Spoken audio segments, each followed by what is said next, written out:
மஞ்ச சொக்கா 17 ஜனவரி 2005. பேரா ஊராணியா 9:20 இரவு. அரசு வேலை அமையுமா?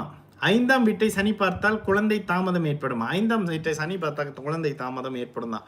வாழ்க்கை இனி எப்படி இருக்கும்? சரி, மேஷராசி அஸ்வினி நட்சத்திரம். கோடீஸ்வரர் ஆகணுமா? கோடீஸ்வரர் ஆகிறதுக்கு தசாபுத்தி லக்ன சுபத்துவம் எல்லாம் வரணும். ஓகே, சரி. இந்த அமைப்புகளில் பார்க்கும்போது லக்னாதிபதி எப்படி இருக்காரு? லக்னாதிபதி 6ஆம் இடத்துல குருவின் பார்வையில் இருக்கிறாரு. 5ஆம் இடம் அதீத சுபத்துவ அமைப்பில் இருக்கு. சிம்மம் வலுத்திருக்குங்க. சிம்ம அமைப்புகள் நல்லா இருக்கு. சூரியன் ரொம்ப நல்லா இருக்காரு. ஆனால் என்ன ஒரு விஷயம், சிம்மத்தை சனி பார்க்குறாரு. ஆமாம், சிம்மத்தை சுபத்துவ சனி பார்க்கறது ஒரு மாதிரி அமைப்பு. சூரியன் வலுத்திருந்தாலே நேரடி அதிகாரம் இருக்காது.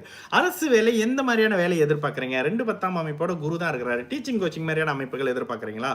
டீச்சிங் கோச்சிங் மாதிரியான அமைப்புகள் எதிர்பார்க்குறீங்க அப்படின்னாக்கா அந்த அமைப்புகள் வரும். புத்திசாலித்தனத்தை அடிப்படையாக வச்சு செய்யக்கூடிய அமைப்புகள் இதுவும் உங்களுக்கு வரும். சரி, ராசிக்கு 2 குரு தாங்க, லக்னத்துக்கு 2, ராசிக்கு 2.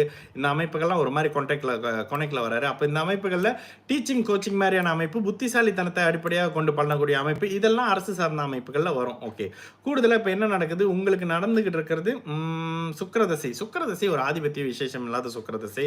கூடவே வந்து சனியின் பார்வை வேறு இருக்குது. இப்போ சுக்கிரதசையில் புதன் புத்தி நடந்துகிட்டு இருக்கு. அடுத்து சுக்கிரதசையில் ஒரு கேது புத்தி. சரி, சுக்கிரதசையில் கேது புத்தி இங்கே 16 டிகிரி. சுக்கிரன் சுபத்துவ சுக்கிரன் தான், ஆனால் ஆதிபத்திய விசேஷம் இல்லாத ஒரு 10ஆம் அதிபதி. தொழிலெல்லாம் இப்போதைக்கு பண்ணிடாதீங்க.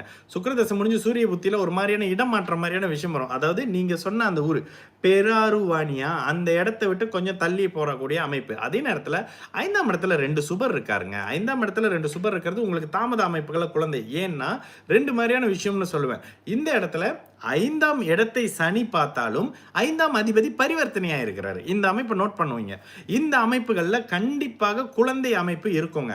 இப்போ வயசு என்ன? இப்போதானே உங்களுக்கு 20 வயசு. 20 வயசுல குழந்தை அமைப்புகளை அவ்வளோ சீரியஸாக பார்க்க வேண்டிய அவசியம் இல்லை. சுக்கிரதசை முடிஞ்சு சூரிய தசை ஒரு மாதிரியான அமைப்புகளை இடமாற்றம் பண்ணி சந்திரதசையும் வெளியில தான் இருக்கீங்க. சந்திரதசையும் வெளியில இருக்கிற மாதிரி தான் இருக்கும். ஆனால் கோடீஸ்வர அமைப்புகள் அப்படின்ற மாதிரி இல்லைங்க. இப்போ கொஞ்சம் 7.5 சனி நடக்கிறதுனால கொஞ்சம் கவனமா இருங்க. அவசரப்பட்டு பணத்தை எதுலையும் போட்டு எதுவும் லாஸ் ஆயிடாதீங்க. கொஞ்சம் பொறுமையா இருங்க. சரிங்களா?